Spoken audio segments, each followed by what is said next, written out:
and welcome to Mindset Michelle TV. I'm really excited to welcome you all today for this quick, exciting and full of wonderful information about how to improve your mindset and build your resilience, not just in 2021 but beyond. So each week I'm going to be hosting this wonderful time where I interview a different guest each week, and we talk about how they have built a successful mindset in their own lives. And this week, I'm so excited to welcome as my guest, Carol O'Halloran. Welcome, Carol. Hi, Michelle. Lovely to be here. Mindset Michelle. Go for it. Thank you. So Carol is a fitness professional, and she's also a pioneer as we bring fitness to the world for many, many years. She's also taught thousands of people face-to-face all over the globe in different countries. She was also one of her early claim to fame, one of the first people to create a fitness exercise record that also then went gold and topped the charts worldwide. It was the first one of its kind in exercise. So that's a real claim to fame, Carol, and something I'm sure you were very proud of, and helped to build that solid foundation, I'm sure, in terms of mindset and also in terms of what you've been doing throughout your career. And then recently, and one of the reasons I kind of discovered Carol is she's also started now this new TV show of her own called Over 50 So What on Channel 31, reaching over 100,000 people each week in your lounge rooms as we speak. So welcome, Carol. I'm so excited to have you as my first guest here on Mindset Michelle, and let's hear you tell yourself, viewers, a little bit more about yourself. Well, thanks so much, Michelle, for allowing me to be your first person ever. I feel like I'm a pioneer again. So back in that was 81 when we did that record. And when I got to Australia, I actually did a fitness video, because by then it was VHS. And that was for the over 50s. So I've actually been focused on the over 50s since 1987. So, wow. So even though I wasn't 50 at the time, I still did a lot of work focusing on the over 50s. My career's been very interested and varied. Apart from TV and writing books and producing fitness videos, I did actually jump out into sales and marketing, helping to build businesses, and now I've come back into the health and fitness side with the TV show. So wow, and I'm sure you've got a lot to share about that, what you learnt in the health and fitness area that you also then were using in the sales, and vice versa, what you learnt in those two different worlds. Yes, two totally, completely different worlds. Yeah, very much so. And so my first question for you today, Carol, is, well, in those two very different worlds, what did success mean to you? Because they are very different. So what did success mean to you at that time? Well, I can really only comment on what success means to me now. I would have to do a lot of thinking, because it would have meant different things to me over the decades. But I think always having really fantastic friends that are supportive, they're non-judgmental, they'll support you no matter what. To me, that is being successful, having that fantastic friendship around you that's going to be there with you the whole time, through this career, that career, this up, this down, regardless of whatever happens, whatever crazy thing I've been doing, that they're there to support me. That's so important, that tribe that you're talking about there. Yeah, having that tribe. So whatever you're doing throughout your career, you're building that tribe of supporters around you. And the second thing, of course, is having a healthy body, which has always been my number one value, is health, because without your health, you have nothing. And for now, for where I am at my age and my ailments, with my broken foot and all that, success is all about being able to go for a cycle, being able to go for a dance, be able to climb 1,000 steps, to having a healthy, functional body that I can do things like that.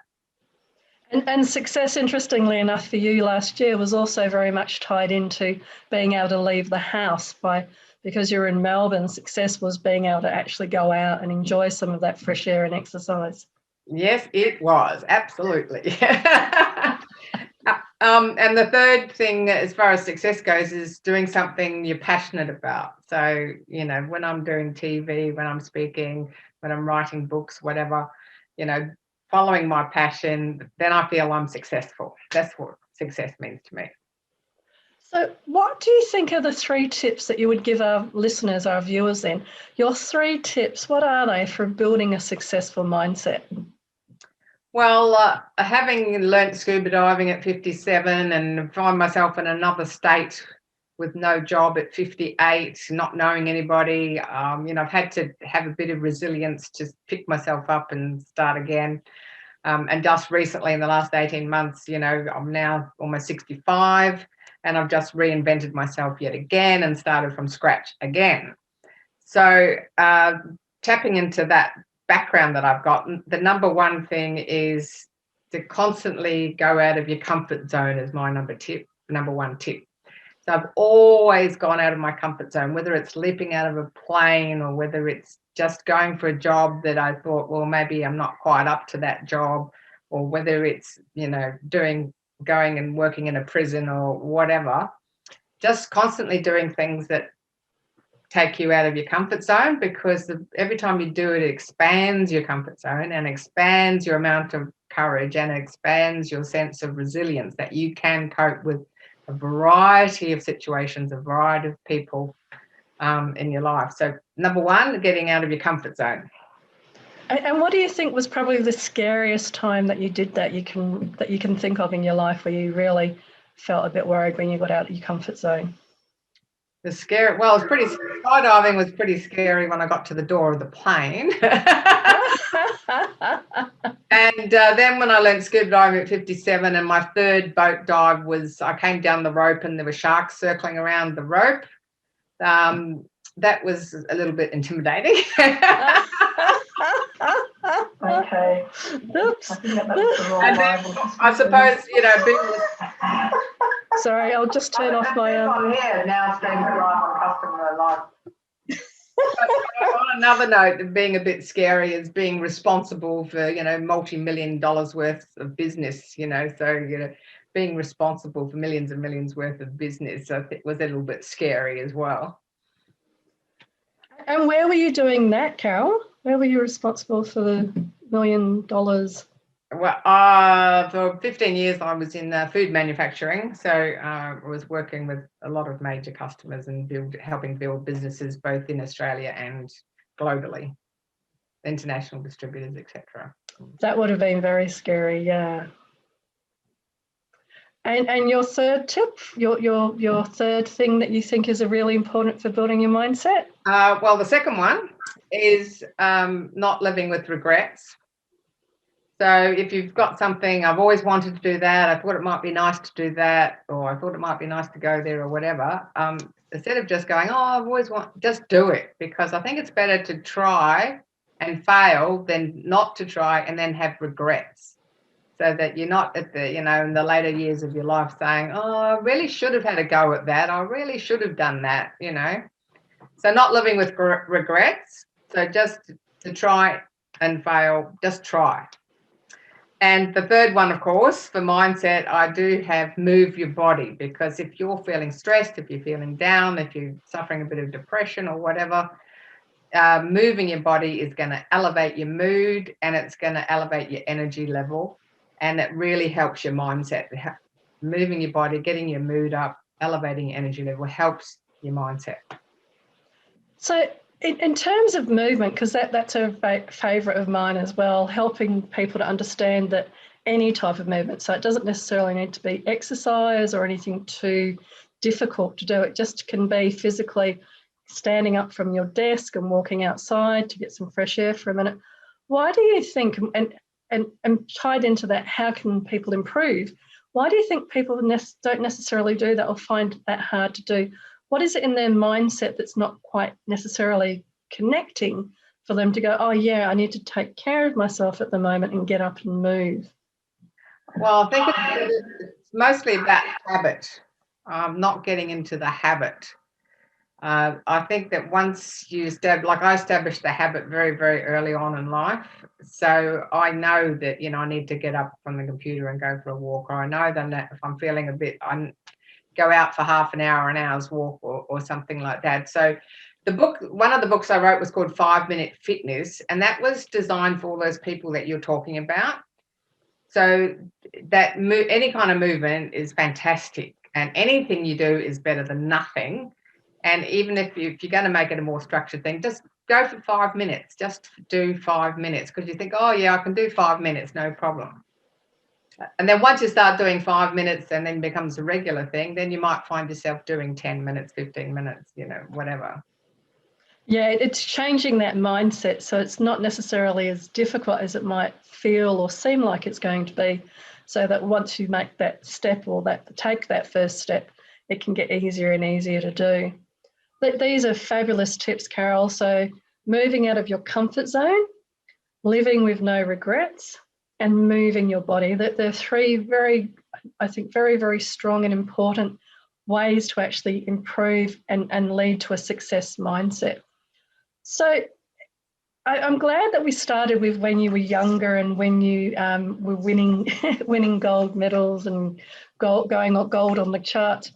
What do you think, if you were looking back now, what would it be that you might say to your younger self? Well, one of the things I would have said to myself, to be more trusting that things will work out. So that would just trust that things are going to work out. That's what I'd tell my younger self, because I think, often I didn't.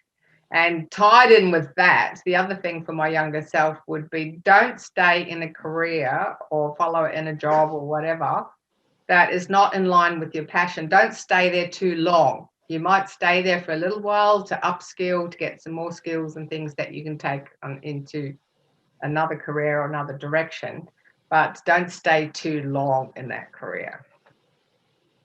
I think that's really great advice about the living without regrets, about, and making the moves quicker, not staying in something and trying to make it work for too long. I know when I think about the advice that I might give to my younger self, a lot of that is around being maybe a bit more courageous in some decisions. I mean, I know when I've done different things in life, people have kind of said, well, how could you do that? And how could you be so courageous? But I think that wonderful tip that you were sharing there about, well, not necessarily staying with things when you may want them to kind of move on and move forward, rather than being with where you're at. What I'd like to do now is actually invite in people like Kylie. So Kylie, this is where it becomes a little bit more interactive. So we've done many of the questions that we wanted to cover, but if there was any questions that you wanted to ask Carol or myself, then I'd like to invite you. And sorry, that was where I went a bit crazy with the noise again earlier. I was just double checking on Facebook what was happening over there, and every time I check it, unfortunately, it then turns the sound back on again. But is there anything that you wanted to ask or share, Kylie? Nice to meet you, Carol, and it was really good, really interesting. I've just been scribbling down if you've been writing, and definitely I love that your 3 tips of get out of your comfort zone, which I've done quite a few times, even though it's very scary, and not living with regrets, and then moving your body is great. I guess some more tips for sometimes in your stage of your life, I guess where I'm at the moment, changing careers, small child, partner, a lot going on. I sometimes find it really hard to get the space, and you almost get stuck on that treadmill where you know what you're doing is not helpful, it's not healthy, and just trying to get off it and get yourself some space to think about how you could change your habits. Have you got any tips for that? Can you negotiate with your family, to have, 10 minutes of quiet time, at the end of a certain time of the day, and, don't leave mummy alone for those 10 minutes. And so you can just have that little bit of space to focus. You're laughing. Does that mean you don't think that'll work? Well, at the moment, my partner works at night, and by the time I get to the end of the day, my brain's just gone.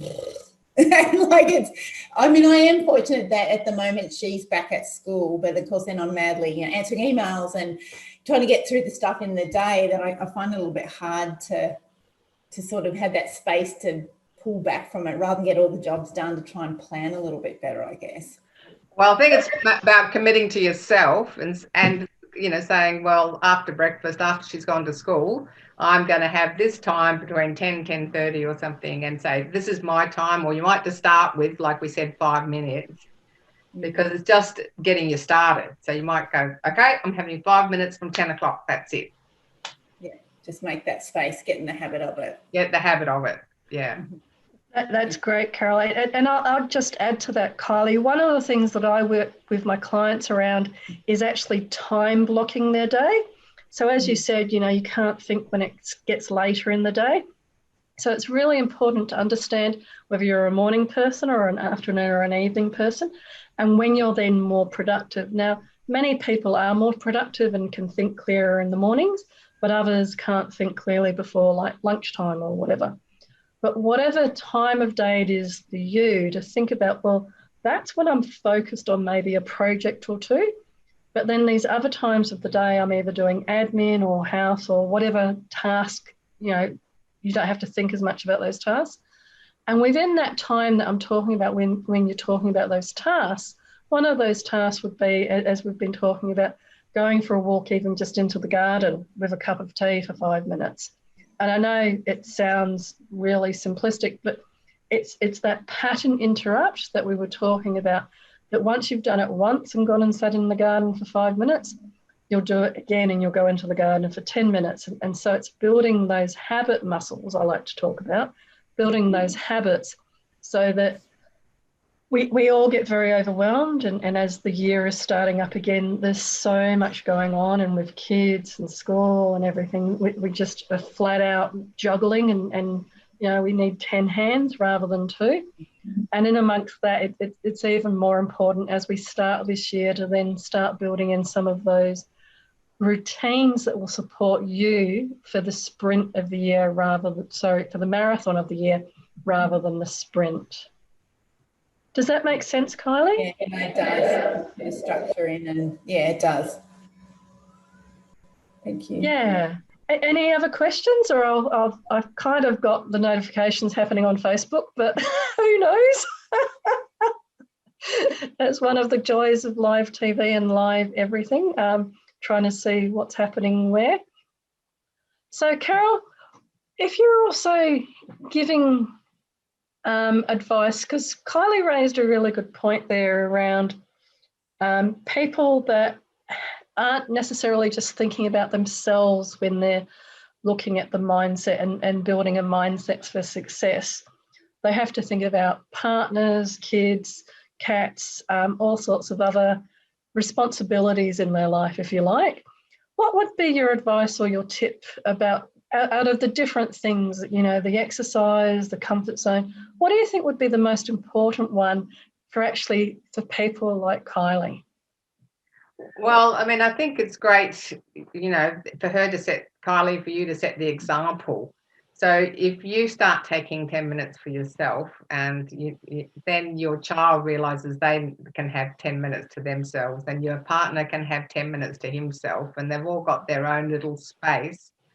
And then so your whole family becomes part of the value. I mean, with the movement side, just taking everybody, we'll have tea and we'll go down for a walk down to the beach or down to the park or whatever, getting in a habit of doing it with your family. Yeah, having everybody involved can be one of the really good ways of doing it. But I also like the point you were making there about the role modelling of things, Kylie. So especially with children, and if your partner, if she's a teacher, then, that whole role modelling, which she's also very much used to by doing that at school. I know kids really, really pick up on, the behaviours and mimic the behaviours of their parents. And so whatever boundaries that you're showing them, and I know also that it's very, very hard because it can just feel overwhelming and very stressful at times.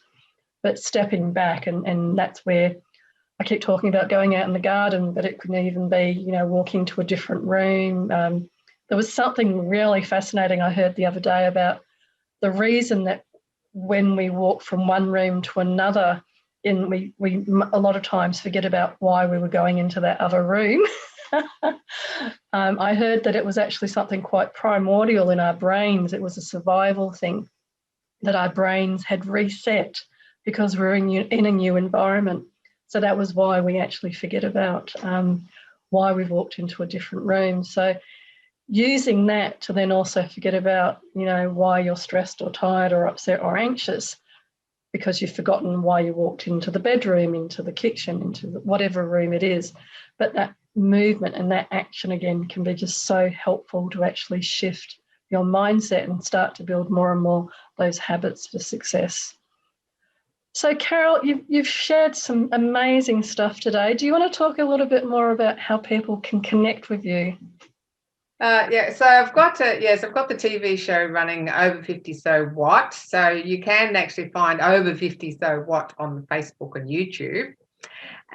But if you want to come straight to me, definitely come to my website, carolohalloran.com. So carolohalloran.com. I'm LinkedIn as well. So it's just carolohalloran.com. I'm sure you'll find me. Fabulous. But just to clarify, unfortunately, I think your TV show's only live in Melbourne and Adelaide, is it? Yes, only in Victoria and South Australia. Victoria and South Australia, in Australia. It is live online, and then the replays are also available on YouTube. Yeah, so they can go to your website and find out about how to see those episodes on your YouTube? Yes, everything's on the website. So just go to carolahalloran.com, the replays are there. And there's a new show that I'm hosting as well, new TV show I'm hosting on behalf of DHHS that starts on the 17th of February. And that's called Seniors in the Groove. Over 50s, over 60s, and seniors, yeah. So what's that TV show going to be about, Carol? So that's a half-hour show, and it basically features a lot of Australian talent. It was all filmed during the lockdown in Melbourne, what was part of the Victorian Seniors Festival. So there's entertainers, you know, singers, musicians, and then there's fantastic role models and legends that are seniors. And we put that all together in a show. Fabulous. Plus lots of activities like seniors doing Zumba, seniors doing Bollywood, seniors doing, you know, all sorts of things to get out there and get active. So I really get that if people are looking for anything to do with seniors, then you are the lady to go to, Carol. Yes, that's it. Just in terms of then, because there may be some seniors watching this as well, we talked a little bit about people at Kylie and with families life stage. What might be your trick or comment then quickly for seniors and mindset? Well, what I'm passionate about is helping seniors to live a quality, independent life as long as possible. And one of the phrases I say occasionally is, you know, try new things. So, and it's all about getting out of your comfort zone as well. So don't sit in the same chair, go and try a new hobby, go and learn a language, just go and learn how to juggle, just try new things. So, and as a senior, that helps your brain. And a lot of people don't want to get Alzheimer's or dementia. So trying new things is the big one. So I'd go stay active and keep connected. So make sure you've always got lots of social contact, you keep active, and you're constantly trying new things. Fabulous. Some really wonderful, and I don't think just for seniors there, but for everybody, some more wonderful mindset tips there, Carol.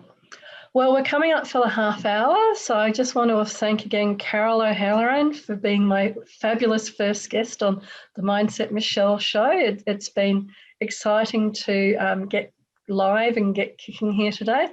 I'd love to thank Kylie and Yvonne and Adam and other people that have joined us live today, and for those that are watching this as a replay. I hope you enjoy all these different mindset tips, and We're going to be live again next Tuesday, Eastern States, Sydney time at 12:30. So every week now for the time to come.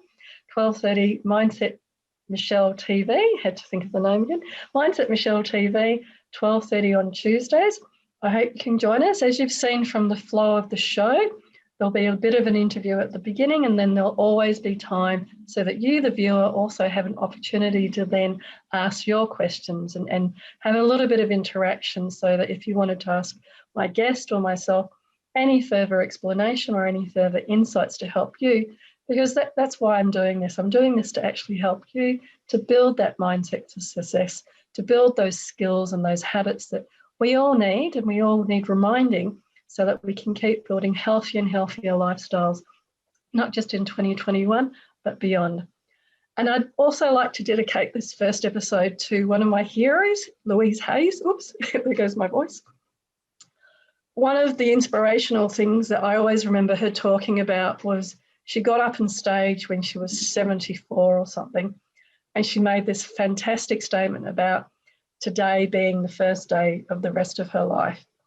So I truly hope from my heart to all of you watching that today is the first day of the rest of your life, and that these tips and tricks, and you can tune in again next week at 12:30, will help you to live bigger and greater lives. And as I like to finish all of my different episodes with, whether it's live or pre-recorded, it's always about being great, being fabulous, and being you. So until next week, thank you very much. Thank you, Carol, Kylie, and everybody. Bye.